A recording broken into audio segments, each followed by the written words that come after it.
Alright, ladies and gentlemen, thank you so much for watching this video. This video is all about planets that bring success and fame.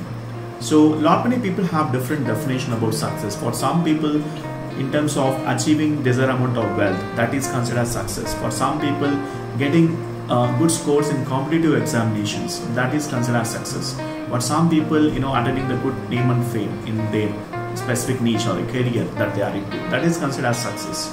So each person's definition is success depending upon your thought process, depending upon your belief system, okay, and also depending upon your intuition levels as well. So let me tell you from the astrological point of view, what are the planets that are responsible, or what are the planets that bring success and fame is what I'll be discussing in this video.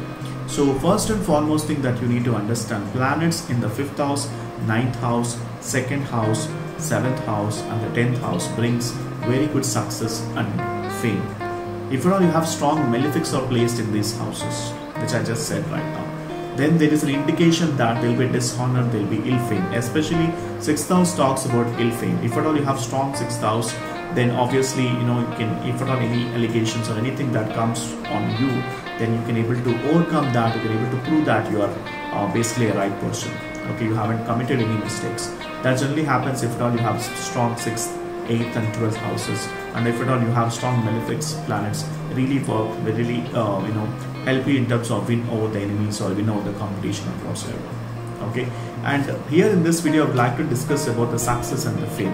So as I mentioned to you, when you consider money as a success, then obviously your 2nd house, your 11th house should be very stronger. It should be forming some sort of Dhana Yoga. For example, 2nd house Lord should be sitting in the 11th house, or the 11th house Lord sitting in the 2nd house, or any aspects or any exchange of planets between these two houses also brings very good amount of wealth.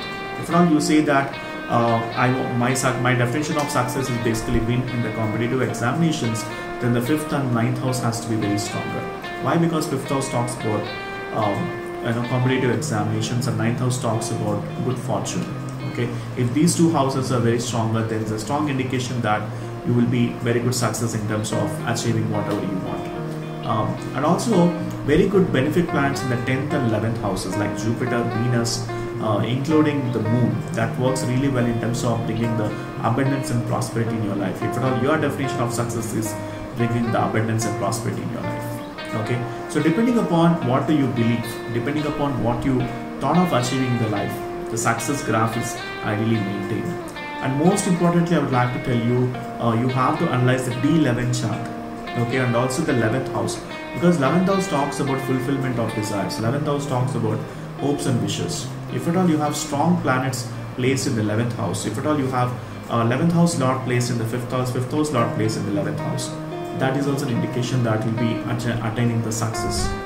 And you might have come across some people attain the success at a very younger age.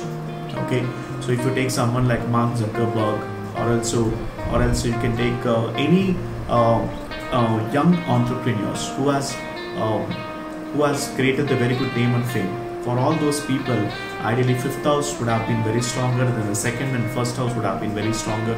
So otherwise it is very difficult. Of course, see, I'll tell you one thing, astrology is all about prediction in terms of understanding about your planetary alignment.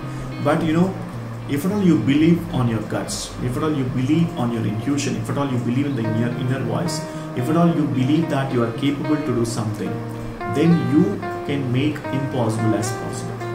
Okay, I don't want to add any kind of motivational stuff here, because if at all you have bad placements in your birth chart, you don't need to worry at all, because there will be some planets which might be giving you the abundance and prosperity. So just by analyzing one planet, just by analyzing one house in the birth chart, you can never come into a conclusion. You can never believe on just on one thing. Okay, of course you have to work on one thing to bring success. I'm not talking from that point of view. What I'm talking is just by looking at one house, thinking that there's a malefic aspect in that house, there's a malefic planet in that house, you cannot attain, you cannot able to come into a conclusion that so and so event would be happening to you. Because any event to happen in your life, let's say in terms of achieving wealth, in terms of getting the success in the competitive exams, in terms of achieving the hopes and wishes, it can never be one planet, can never be one house of your birth chart. It is a combination of the planets, the combination of the houses that would have triggered that specific event. Let's say if at all you want to buy a house, then obviously your 4th house has to be very stronger, and also your 12th house has to be very stronger. Why? I'll tell you. To buy a house, you have to do some kind of investments. There will be some expenses. So obviously your 4th house, which talks about real estate matters, that should be stronger, and the 12th house, which talks about expenses and liabilities, that should be stronger as well. It's a strong indication.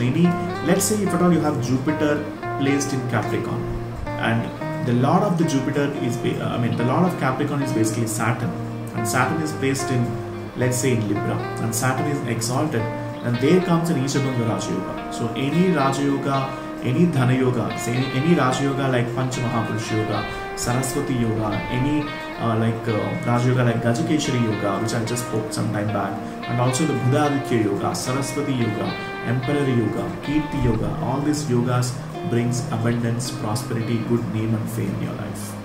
Okay, so we have to thoroughly analyze to understand about the planetary alignment in your birth chart, and then we can come into a conclusion that this is what the prediction applicable for this planetary alignment. It's just not about one planet, it's not just about one specific house you have to analyze. Okay, so that's what you need to learn, you need to understand. At the same time, you need to believe on your willpower, your understanding, your belief system. Okay, all those things you can raise by doing some sort of meditation, some sort of charity in your life. That brings very great happiness, success and joy in your life. Okay, so thank you so much for watching this video. If at all you need my astrological consultations, the link is mentioned in the description section. Do book for an astrological consultation. Once I get a consultation order, I'll be able to help you with a complete analysis pertaining to your individual birth chart, and your strengths, weaknesses, opportunities and threats will be ruled out. And by looking at your birth chart, I can able to tell you the planetary strength and also what exactly is shown in your life, and also complete detailed analysis, horoscope analysis will be provided to you once you book for an astrological consultation, because that will enable me to sit on your birth chart for 2 to 3 hours, and then I can able to provide you the detailed analysis for your horoscope. Okay, so thank you so much. Please like and subscribe to my YouTube channel, and I'll see you in the next video. Bye for now.